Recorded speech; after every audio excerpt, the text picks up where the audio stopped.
Hi, it's Steph. We're back with Steph's World. Was going to do a Sunday fun day, but I have a couple roommates that don't pay rent that came home and gave me germs. So happy Monday. I'm feeling better. And the good thing about being sick is binge watching. Not only did I love VPR and the Valley is really taking me over. I think it's amazing. Go Bravo. But actually, today I wanted to talk about the new prison show on Netflix called Unlocked. I thought it was such a neat jail experiment. So, a jail, if you haven't seen Unlocked, I go suggest it. You can binge it quickly too. It's like 6 episodes. A jail in Arkansas, the sheriff agreed to the 6 week program where they gave inmates more power, more freedom. So instead of a 23 and 1, where they're 23 hours locked in a cell, 1 hour out of a cell, it was 24 hours, doors open to their cell. Also, no guards in there to watch them. So you're afraid, the viewers at first, even I'm concerned about the amount of freedom. Some of these people are murderers on trial for murder. Some of these people are petty theft, robbery. So it's kind of a penitentiary, a middle ground of waiting trial of what's going on, of where you're going to be moved to. Age ranges are, around 18 to 60s. So it's a lot of different people, all different colors and backgrounds thrown in together. So what a great experiment. And it went better than expected.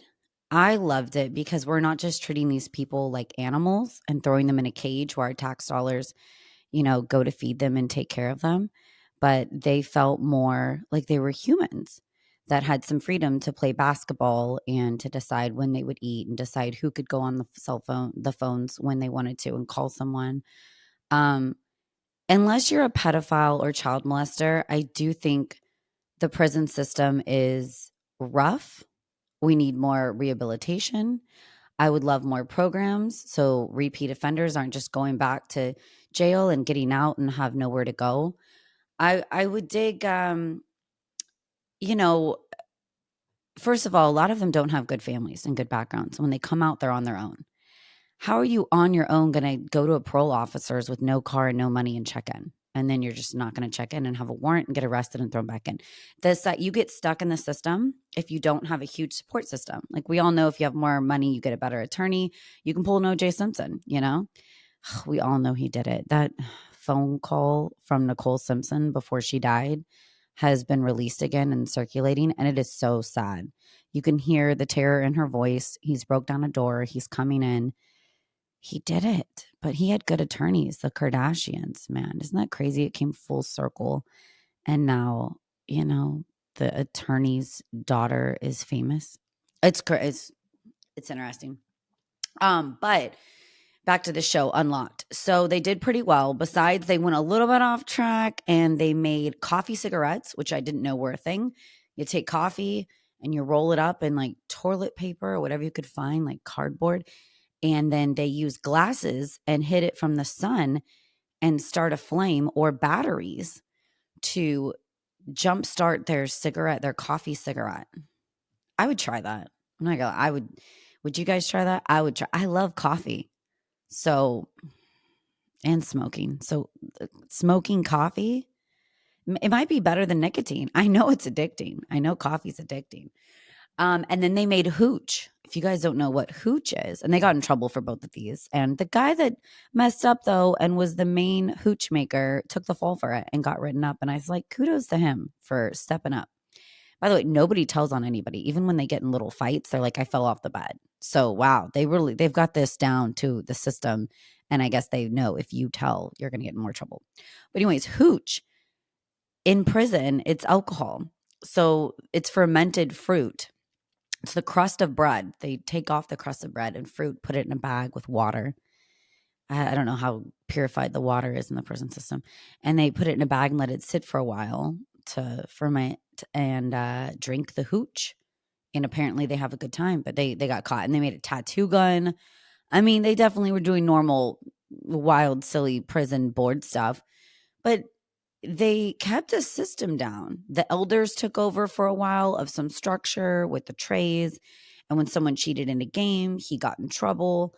I could tell when they moved someone out of the ward and moved someone new in, that causes conflicts. It was really like any tribe say, or a group of people from back in the day that came together that were starting something, someone's going to be hierarchy, there's going to be a rule system, and there'll be consequences to your negative actions.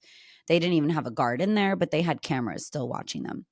But they didn't go as wild and out of control as I think most people would think they would, it was just fascinating to watch. And like I said, I really would love more reform, more programs to teach them how to get jobs, how to get certified. So when they can get out, they can get out. It was really sad though. There was a young kid that made a huge mistake and shot up someone. So he was going to be facing life or death penalty, but probably life.